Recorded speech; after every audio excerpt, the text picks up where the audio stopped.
মরা মাছের বান ডেকেছে ইউরোপের দেশ গ্রিসে। দেশটির একটি সমুদ্র বন্দর ভোলোস, সেখানে এখন শুধুই মরা মাছের মিছিলে। অবস্থা এতই সঙ্গীন যে সেখানে জরুরি অবস্থা জারি করেছে স্থানীয় প্রশাসন।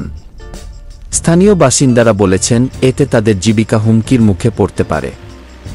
দেশটির রাষ্ট্রীয় সংবাদ সংস্থা এথেন্স নিউজ এজেন্সি শনিবার ৩১ আগস্ট কথা জানিয়েছে।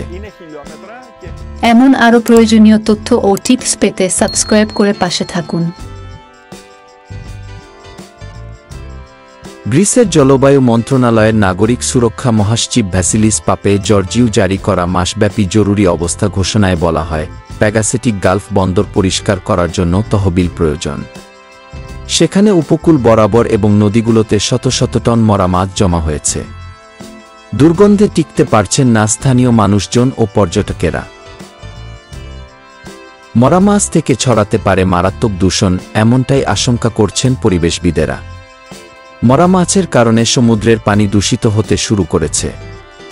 সমুদ্র বন্দরের বিশাল এলাকা জুড়ে ভেসে থাকা মাছ সরাতে বুলডোজারের সাহায্য নিতে হচ্ছে প্রশাসনকে। এগুলো সরাতে রীতিমতো হিমশিম খেতে হচ্ছে স্থানীয় প্রশাসনের কর্মীদের। পানি কি বিষিয়ে গিয়েছে, নাকি মাছের মৃত্যু মিছিলের নেপথ্যে রয়েছে অন্য কোনো কারণ? গ্রিসের রাজধানী এথেন্সের উত্তর দিকে থেসালি অঞ্চলে ভোলোস বন্দরটি অবস্থিত। গত বছরও ভয়াবহ প্রাকৃতিক বিপর্যয়ের মুখে পড়ে এই বন্দর নগরী। থেসালিতে একটি মিঠা পানির লেক ছিল। ম্যালেরিয়ার সংক্রমণ হওয়ায় ১৯৬২ সালে লেকটির পানি সম্পূর্ণ সেচে ফেলা হয়। সমস্যা কাটিয়ে ওঠার পর ফের পানি ভর্তি করে মাছ ছাড়া হয়। ২০২৩ সালে ভয়াবহ বন্যায় ভেসে যায় থেসালি অঞ্চলটি। বন্যার পানির তোড়ে মিঠা পানির মাছ সমুদ্রে চলে যাওয়ায় তারা আর বাঁচতে পারেনি। সেগুলি ফিরে এসে জমা হচ্ছে বন্দরে। পরিবেশ বিশ্লেষকেরা বলছেন, ভোলোসের সমুদ্রের মোহনায় নদীর মুখে কোনো জাল লাগানো নেই। এর ফলে প্রায় সব মাছ সমুদ্রের পানিতে গিয়ে পড়ছে। মিঠা পানির মাছ লবণাক্ত পানির সংস্পর্শে আসার পরেই সেগুলি মারা যাচ্ছে।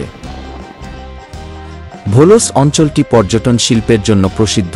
গ্রিস ছাড়াও ইউরোপের নানা দেশ থেকে ভ্রমণপিপাসুরা গ্রীষ্মে এখানে বেড়াতে আসেন। ফলে স্বাভাবিকভাবেই সেখানকার সমুদ্রের ধারে গড়ে উঠেছে বিলাসবহুল হোটেল ও রেস্তোরাঁ। গত বছরের বন্যার পর অঞ্চলটিতে পর্যটকের সংখ্যা ৮০% কমে গেছে।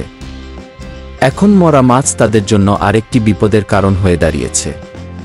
মরা মাছের ঢল নামায় আতঙ্কে পর্যটন ব্যবসায়ীরাও। পচা মাছের দুর্গন্ধে এমনিতেই অতিষ্ঠ বাসিন্দারা।